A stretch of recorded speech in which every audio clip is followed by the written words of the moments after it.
Good morning and welcome to part 8 of the video tour of Sculpture by the Lakes. My name's Simon Gudgeon, and this Sculpture by the Lakes is, I think, one of my biggest sculptures. The whole concept of what we've tried to do here is to make the whole thing a work of art, and it's what I spend a lot of my time doing, as well as sculpting as well. Today we're going to go from the island where we were on part 7 and keep walking up the causeway and then into the Woodland Walk. So please join me for this lovely little amble. It's another beautiful day today, and the birds are singing in the background. There's a little bit of wind getting up, and you get this lovely view. In the distance there's a sculpture called Disappearing Worlds, which is a kinetic sculpture, moves gently in the wind. And again, it's built on the Fibonacci principle of ratios, that each circle responds and is a different ratio to the following one.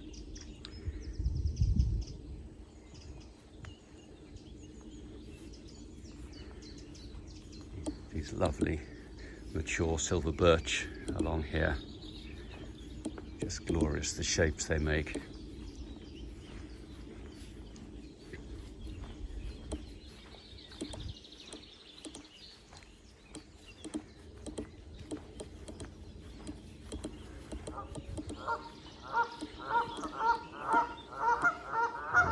Geese starting up again.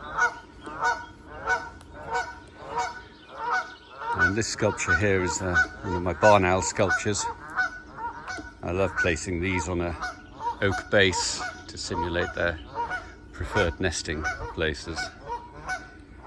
We do get them at the lakes occasionally. I mean, in probably this spring we should be seeing one soon. You tend to see them more in the early evening during nesting time, as they hunting for food to feed their young.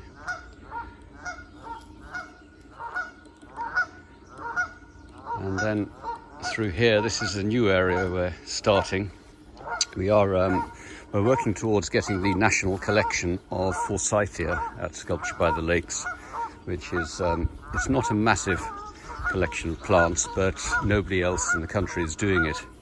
And so that once we've got that and it's all established, then we will become a botanic garden. And this is the area we're going to be planting the Forsythia.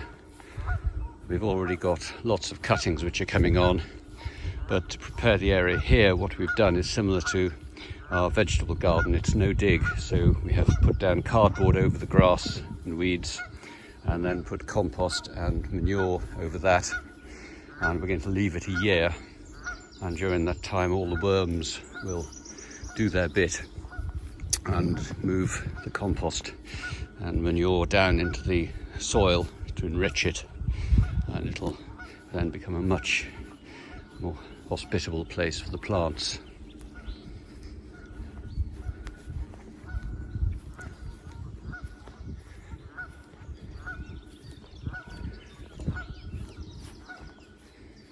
Coming here to a lovely quiet part of the lakes, right up at the top, near our top boundary.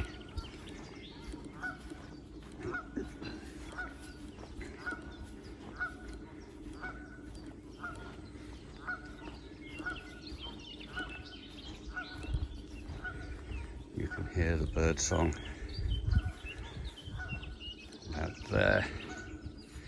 If I can just zoom it in a little bit, you will see an author quotes, "Time to reflect." And this is the perfect place just to come and sit here quietly.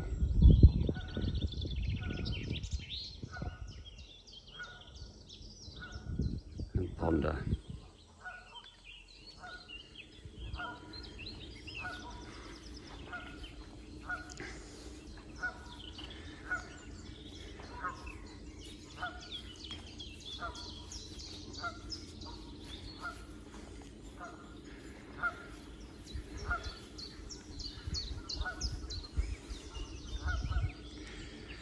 And this sculpture at the top of the lakes is called Bird of Happiness. It's named from the Chinese culture, where cranes are called Bird of Happiness. And this, like the dancing cranes, is loosely based on a crane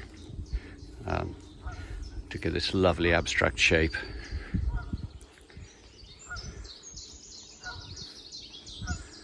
Down there is the butterfly walk, and we will go and do that very soon. We'll go down there next. You'll see around the lakes lots of log piles like this. We put them there because whenever we do any tree work, we'd rather leave the logs here because they provide fantastic habitat for all the insects, which then bring the birds and toads and everything else into here and just gives us much more diversity.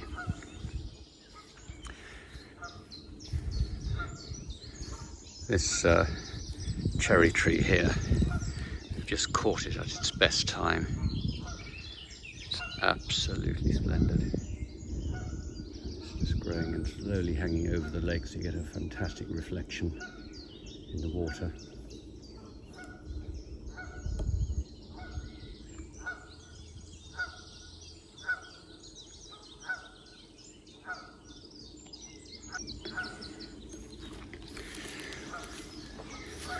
We have a lot of acers in the Woodland Walk.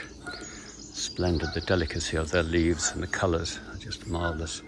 We have to put quite a lot of tree guards around them because the roe deer tend to come in here and they can damage them a lot, thrashing their antlers.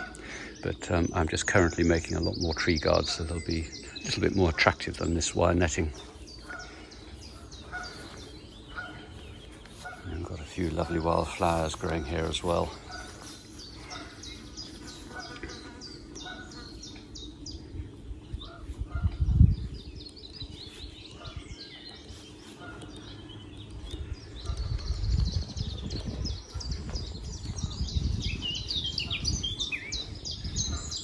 Lovely patch of bluebells. Unfortunately, these aren't the native English ones. These are a Spanish variety which we planted from bulbs. We haven't been able to get hold of any of the native species, but it would be nice to have some. And this lovely camellia, which is just coming into flower, ever so delicate and beautiful. More acers behind. And the magnolia, which is just coming to the end. There's a few new buds still coming, but it's just coming to the end of its flowering time. It has been really beautiful this year.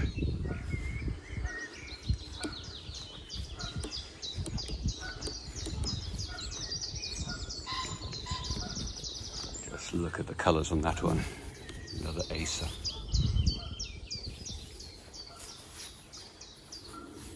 So many varieties of acer, and the leaves are all so different.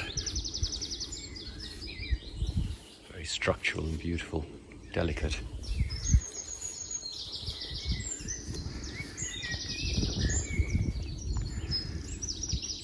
And then a few bamboos.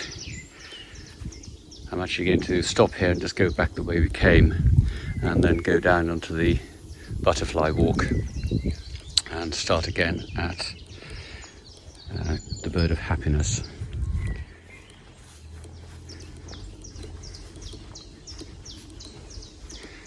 And here comes Luna, the Spanish terrorist.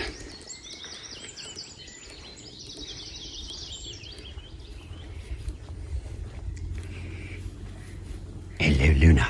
Hello. Ask a puppy. Ask a doggy. Ask a doggy.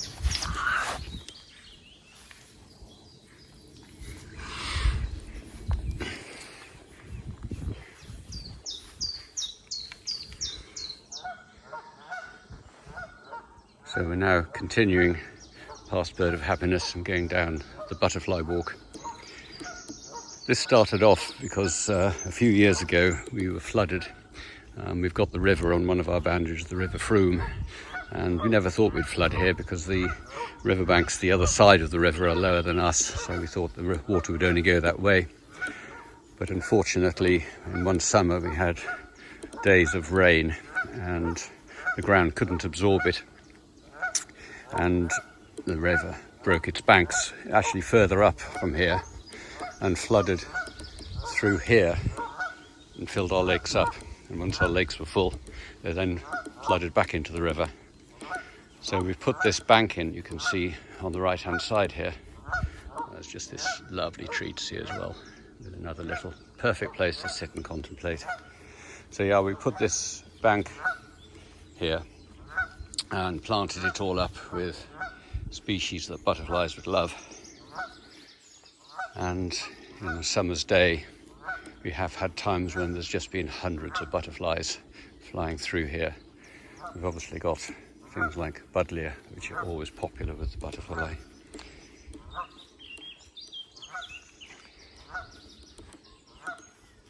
Lovely place for listening to the bird song as well.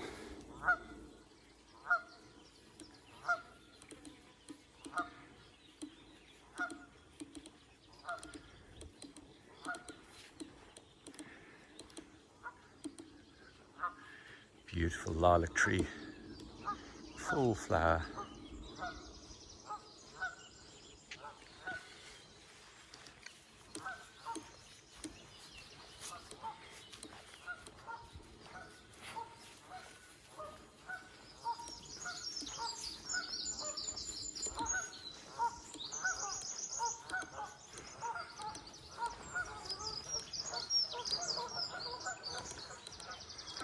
Oh, the noisy geese are leaving us for a while.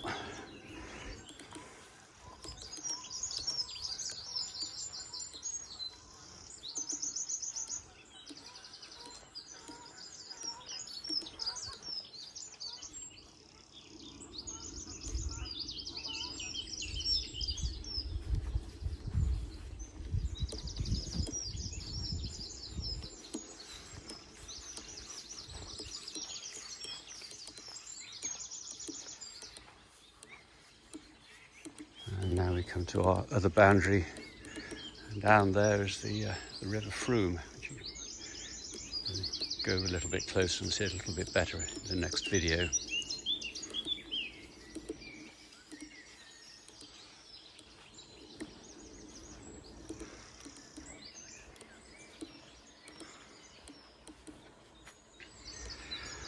That's it for part 8. Next we'll go down through some more sculptures towards the silver birchwood. We get a few messages with questions people have asked after seeing this video, so if you do have any questions, please put them in the comments below, either on Facebook or YouTube, where this video will be posted, and I'll try and answer them in one of the walks as we go round. Very nice to see you all again, and thank you for joining us.